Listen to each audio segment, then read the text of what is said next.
Hello everyone, and welcome back to Toro Models. Today it's a bit of a special one. It's an unboxing day, but it's an unboxing for a new range of diorama accessories which have just appeared on the store. I have a limited range from RT Diorama, which many of you know, that's a very highly respected brand out of Germany. RT Diorama have been expanding their range over the last few years, and I wanted to get at least a limited range to begin with onto the store. I'm hoping to expand that over the next few months if it's possible.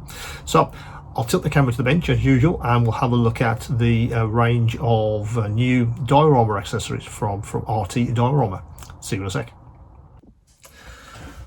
Hello everyone, and welcome back to Toro Models. Let me just have a swig of my coffee before we continue. So I want to show you yet another item in the RT Diorama range. This time it's this one. I think ideal for smaller dioramas, and particularly for vignettes. If you have an application for this guy, let me show you the back. It just shows you exactly what you get for the 3D print, and also there's a side panel as well. So 135th scale, this guy, Wayside Cross. So it includes a European Christian Wayside Cross for many applications. Now this could go could centerpiece maybe for a very small vignette or diorama. Of course, it could also be an accessory for a much larger diorama as well. So let's have a look at what I'm guessing is the amazing detail that RT has managed to cram into this guy. You get a little information leaflet, which we'll have a look at in a second. Put that there. So yeah, this very tiny piece of paper. It's a smaller version of a larger sheet, which is in some of their larger pieces. It's basically just information about 3D printed parts, curing, obviously because this stuff is toxic, and take care when you're handling this kind of thing. How to detach the actual parts from their supports, and of course some finishing.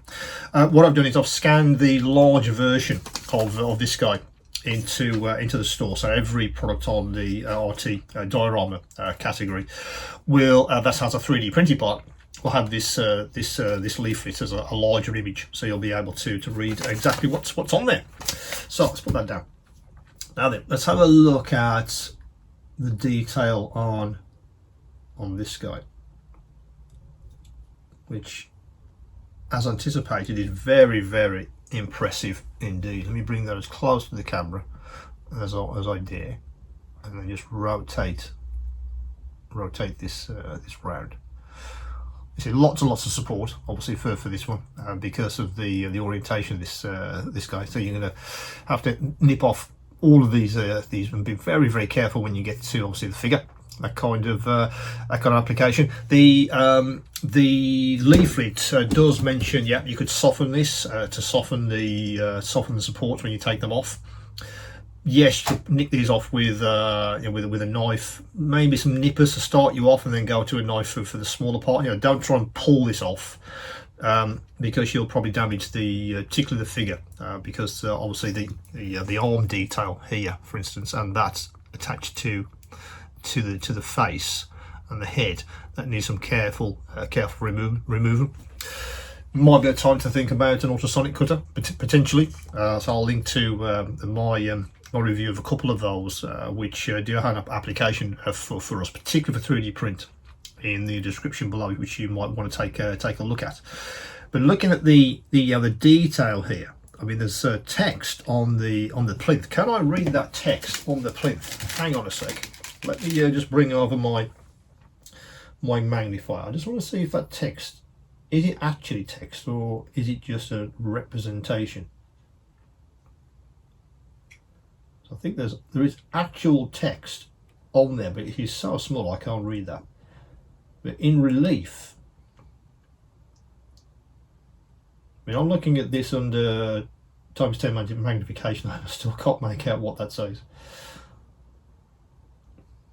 But there is absolutely text there, so you could dry brush that to give it a bit of relief and have amazing amounts of detail. In fact, while I'm here, let me just have a look at the figure itself. Yep, they've even modelled the the crown of thorns, and the anatomical detail is also very, very good indeed. You'll have a lot of fun painting this guy up with some realism if you have an application for this. They've put even detail on the plinth itself. I couldn't see that with the naked eye, but it's they modelled it as if it's what's it called? Granite. That's the word I was reaching for. It looks like it's modelled as granite. You can see the sort of fault lines in the actual 3D print itself, which you could pick out really nicely with some additional texture. So yeah, that would be very, very nice indeed. Well, that's impressive. Let me just show you that again. So yeah, this text is actual text, so you can pick that out with maybe a bit of dry brushing, which you've done the background colour. But this guy could be an amazing centerpiece for for a small diorama or vignette, absolutely, without a doubt. And of course, if you want to pack in the detail with a larger diorama, this is absolutely fantastic for many applications. So yeah, very impressed with that. It's something that, on the face of it, you think, how much detail can we actually get with this guy? But it is very, very impressive, very impressive indeed. Say 1/35 scale, so massively versatile for us model makers. It's very impressive all the way from even some of the, you can even see the nails for the tiles on the top, which also have some texture as well, the wooden tiles on the top of this thing, which is again very, very impressive indeed. We should expect from RT. Their stuff, particularly 3D printed, is always extremely impressive. So that's the Wayside Cross from RT Diorama. Massively versatile for us. Many ideas of how this could be applied for small vignettes, absolutely, and of course as an accessory for really any kind of size of diorama you'd like to put together. As always, guys, if you haven't already, please do subscribe to the channel and hit the bell icon to make sure you don't miss any new videos.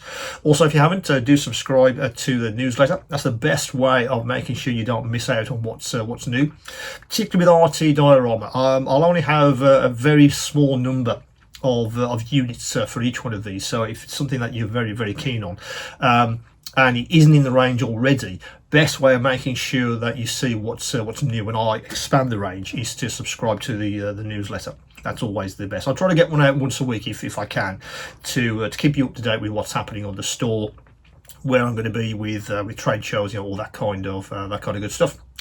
So as always, if you do have any questions, any queries, do get back to me. Best way is always going to be email, as I do see every single message. And of course, guys, keep on modelling.